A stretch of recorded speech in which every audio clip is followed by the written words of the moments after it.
Ladies and gentlemen, this is the John Little Fox here, and it's my channel where I talk about anime, video games, cartoons, most notably Sonic and Ninja Turtles, and today we're going to talk a little bit about Star Wars, yep.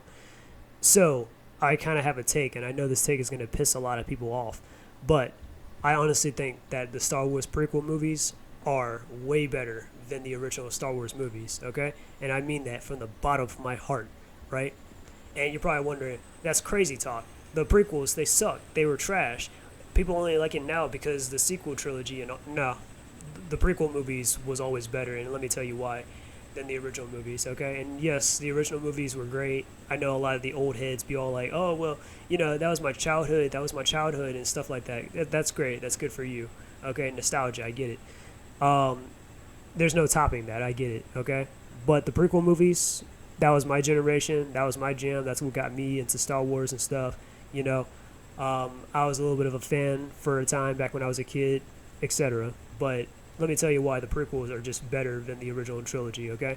And I'm going to go into some details. First off, the characters are much more better inside the prequels than they are inside the original. Now, there's no denying the original characters, like Luke Skywalker, Han Solo, Leia Organa, Chewbacca, Ben Kenobi, like all of them, they're great characters. R2D2, etc. 3PO, yeah, they're all great characters. I get it, and of course you had the actors and stuff like Mark Hamill, who overcharges for his autographs. You have, of course, the great, what's his face, Harrison Ford as Han Solo. You have Carrie Fisher, rest in peace to Carrie Fisher, as Leia Organa, who redefined, the strong female character back then. She was the rebel leader, a general, a princess, all three in one, basically, That's what she was. But the best characters are definitely from the prequels, where you have Padme Amidala, who was played by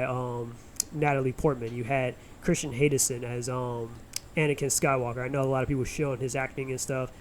He was good for what he was, Like, that's exactly how Anakin was scripted. He was supposed to be more robotic, kind of like a little bit of a program shill, a little bit for the Jedi Order. That's how they get down. But for the most part, he was I thought he was pretty good for what it was. It was unfair that they kind of shitted on him throughout his career outside of just Star Wars because he actually does have some range. But hey, he was still hyped though when it came to like people still was like really hyped to have him back for like Kenobi, and they were hyped to have him back for Ahsoka.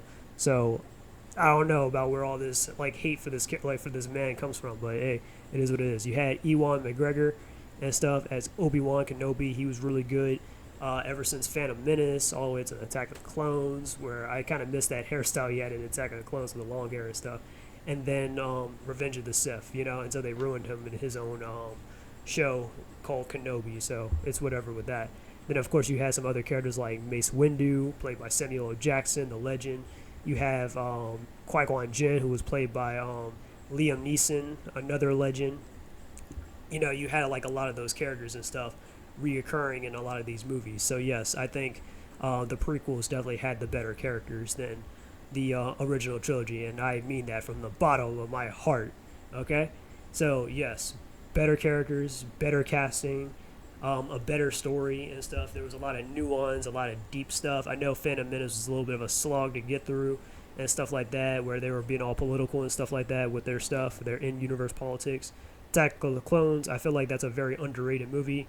Yeah, it was a little slow or whatever, but I think it was underrated, especially like that scene where I know a lot of people be like, oh, well, Christian Hayden, oh, sand, that is such a cringe comment.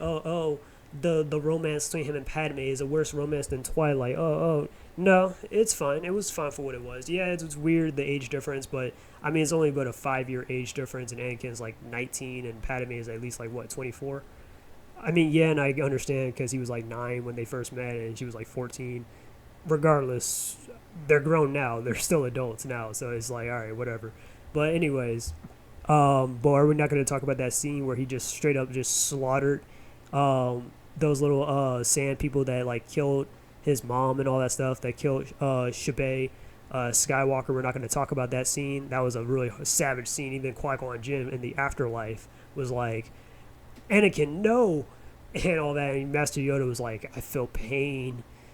and all that, like, suffering and all that, and then Anakin was like, when he went back and told Padme what he did, he was like, I slaughtered them like animals. I killed them, including the women and the children. I hate them. That Oscar winning right there. Okay, I'm just kidding. I ain't Oscar winning acting, but still, I thought that was a very savage and cold moment, and definitely a show of like, oh, this man's definitely going to become Darth Vader down the line at some point.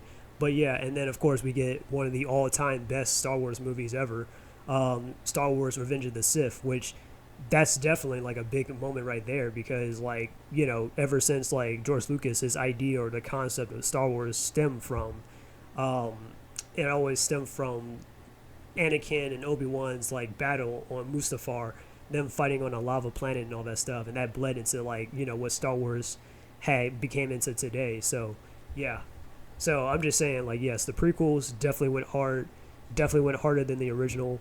They had the better villains and stuff. I know we had some good villains from the original movies. We had Boba Fett. We had Jabba the Hutt.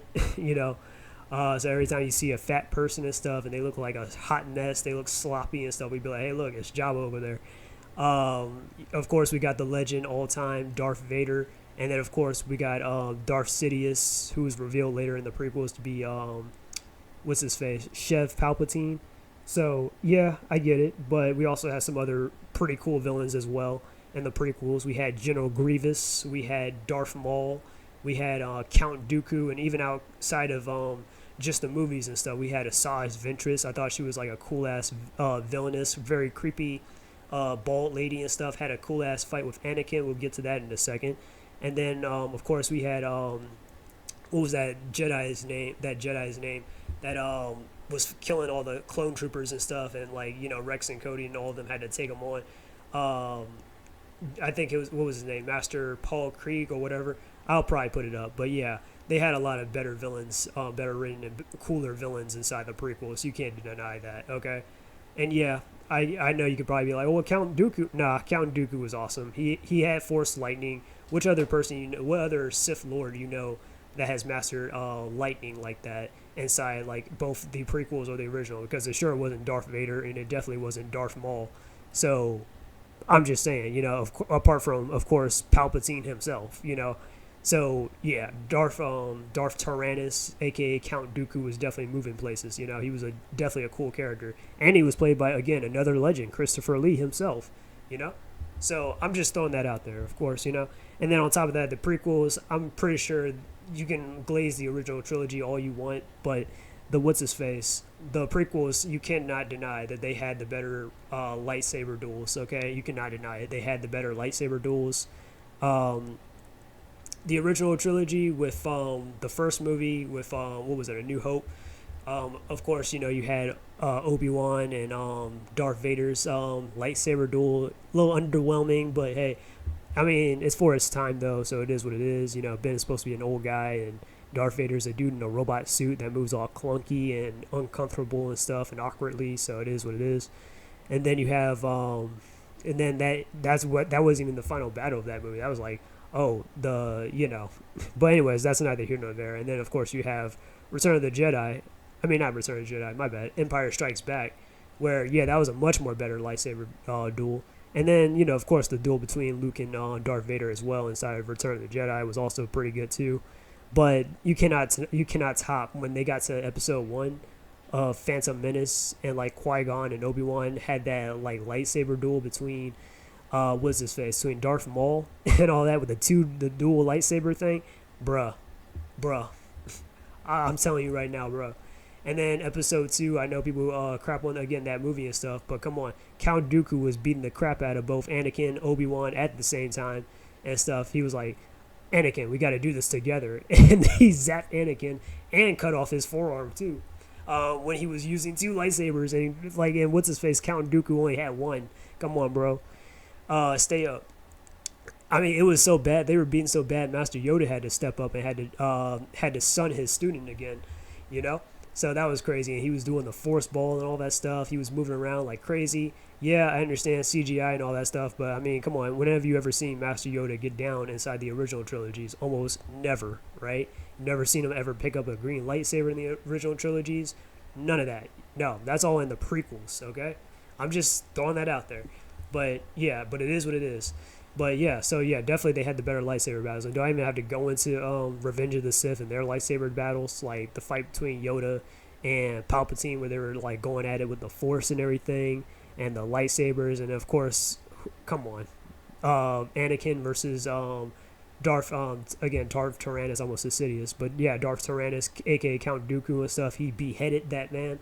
Fight could have been better because they had better stunt performers, and for some reason George Lucas decided, nah, let's go with this. All right, it was good for what it was. And then of course we get the final battle between Anakin and Obi-Wan that started like that got shit popping. Come on, come on. Some of the best lightsaber choreography that even to this day they would not be able to top. Okay, not even the sequels can even measure up to that stuff, and that's like 20 years after the fact. Come on, stay up. All right. And then on top of that, the prequels have the better spin-offs. Like, tell me a spin-off from the original Star Wars movies that beats anything from the prequels. I'll wait. I'll wait. Okay, that's what I thought. Because the prequels have the better video games. A lot of the characters are like a lot more fleshed out and stuff. You have Kit Fisto, Master Plo Koon, and stuff. You have Ahsoka. I know some people are a little iffy on Ahsoka, but Ahsoka, she's cool to me. You got Shakti. You got like a lot of those other characters and stuff. You know what I'm saying? So I'm just throwing that out there. Like, yeah, it's definitely the better spin-offs, the better video games, the better cartoons. How many cartoons you know from the original movies? Oh yeah, none. Or actually, no, there was probably one, but it was whatever. But yeah, I'm just throwing that out there. Yeah, like they had the cartoons and stuff. They had the 2008 Star Wars movie and stuff. That was Star Wars: The Clone Wars. Well, they had the movie first, and then they had the cartoon and stuff. That was a really good series and stuff. And then of course, even before that, they had the Genndy Tartakovsky cartoon from 2003. And I actually remember that actually coming on back on Cartoon Network. Yeah, I'm that old, all the way from 2003, 22 years ago. Yes, really well animated, beautifully choreographed, everything. You know, General Grievous was a monster in that. That fight between Anakin and Asajj Ventress was savage, kind of foreshadowing Anakin's descent into becoming Darth Vader with the when he was carrying the red lightsaber, all that stuff. I'm just saying, you know, like the prequels were just better than the originals. I'm sorry, it was peak Star Wars at that time. All right. Anyways, this is the John Little Fox, and I'm out. Peace. And from the bottom of my heart, I mean that shit.